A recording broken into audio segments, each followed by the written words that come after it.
Hey everybody, time now to talk about the Support Your Local Box workout number 3. You can still register for the competition and join us in competing.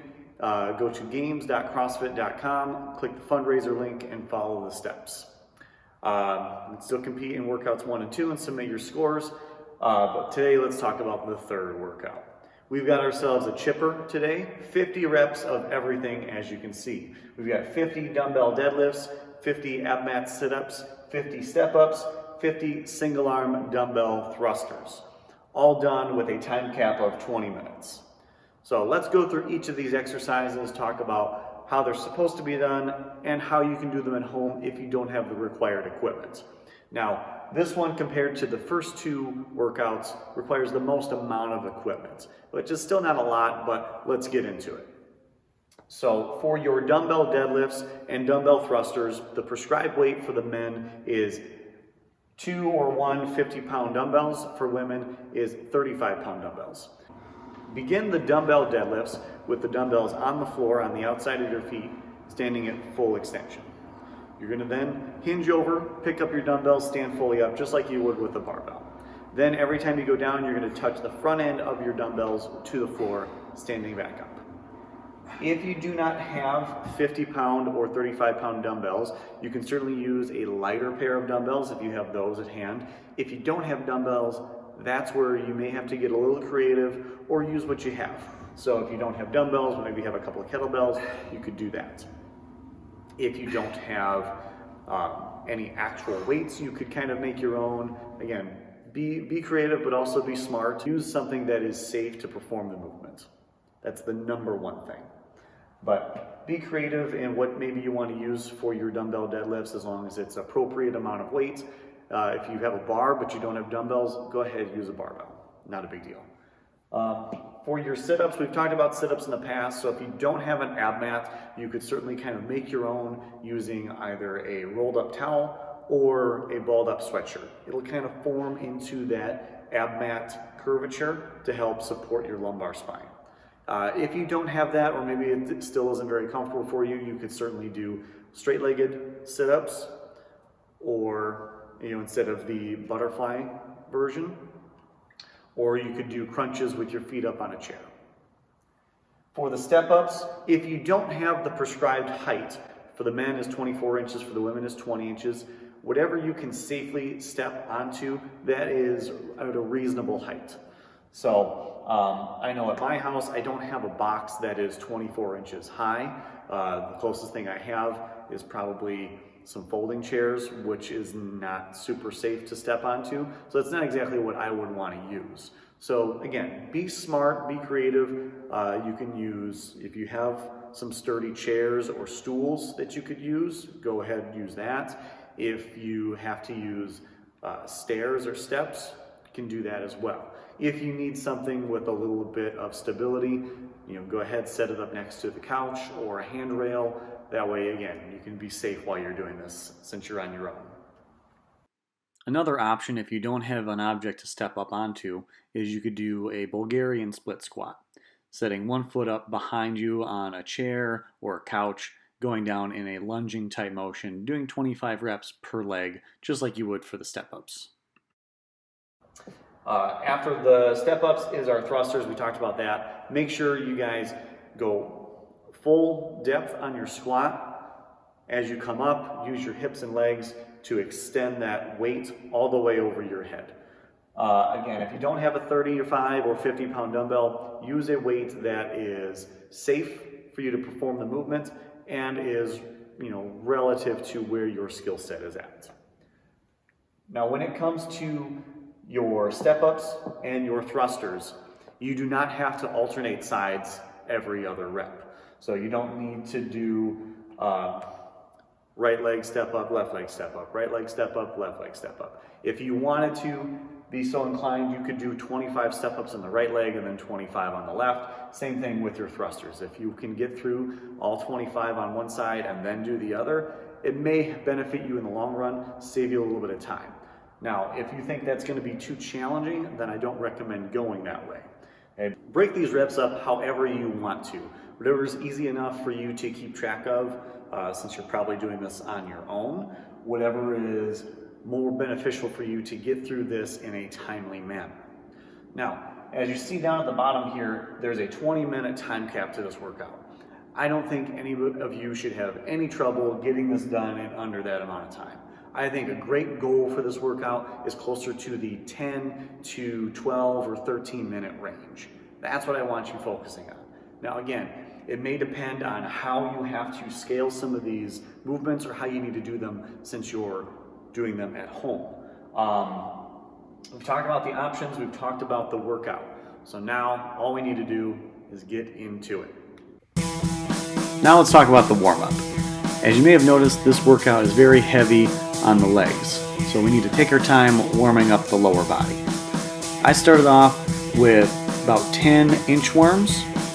I threw the push-up in at the bottom just to help warm up my shoulders a little bit to get ready for those thrusters later, but I primarily focused on trying to loosen up my hamstrings and my lower back to get ready for those dumbbell deadlifts.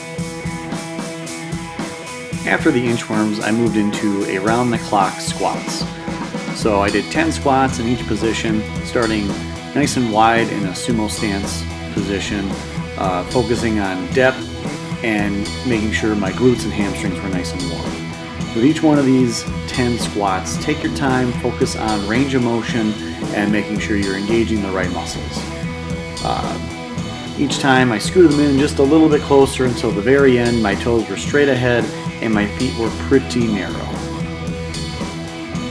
I did 2 rounds of this warm-up, followed by something nice and quick to kind of get my heart rate up, ready for the workout. And it happened to be a pretty nice day today, so I did a nice easy 400-meter jog. Now the deadlifts are going to be the easiest part of this workout for you. It's a little awkward holding on to 2 dumbbells rather than a barbell if that's what you're used to, but it's the same movement. It's substantially lighter than if you had a barbell, so just take your time to focus on keeping a nice flat back and not bouncing your dumbbells off the floor or hitting your pinky toes with them.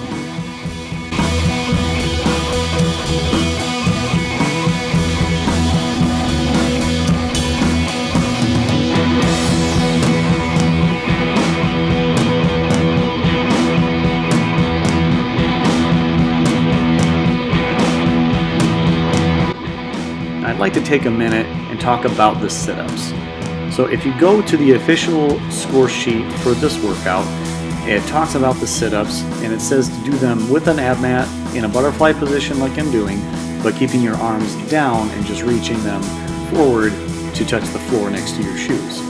I did the second half of the 50 sit-ups like that. I did the first half, as you can see here, reaching my arms behind to touch the floor.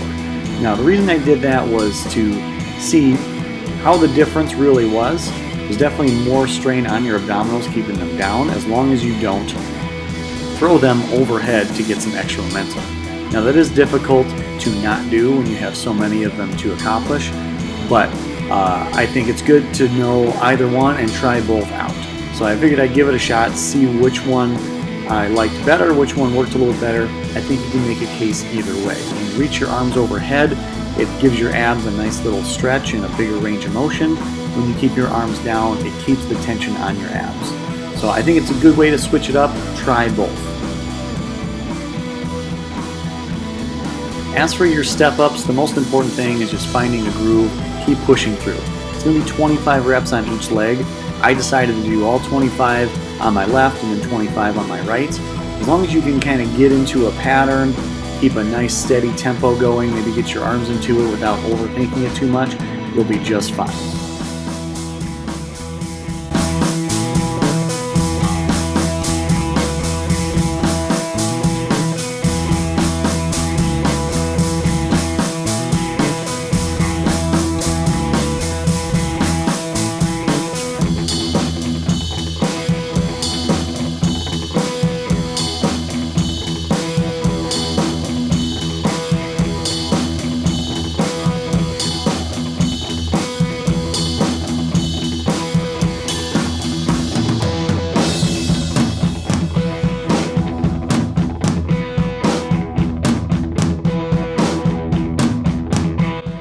here's where things got tough. These thrusters are definitely awkward since you're weighted fairly heavily on one side and we're used to using a barbell or 2 dumbbells, and your legs are fried from those step-ups. So the most important thing is decide how you want to break them up. Stay at a steady pace, focus on your breathing, and make sure you don't come crashing down with that dumbbell on your shoulder. The way I decided to break these up was I did 15 with the dumbbell on my right arm, followed by 15 with the dumbbell on my left arm, and then I finished with 10 and 10. Again, find how you want to break them up. The less times you have to transition these movements, the faster you're going to be, but don't try to break off more than you can chew.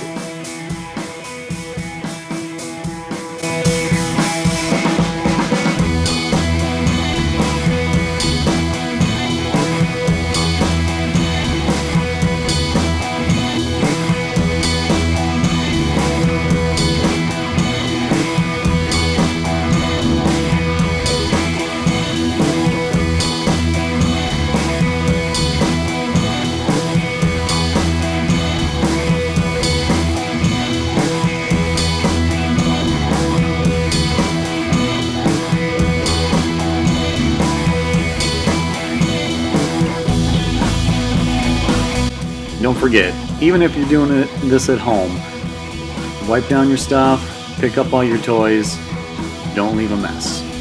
Hope you guys enjoy this workout, hope you enjoy this video, have fun, be safe, and I'll see you guys in the next one.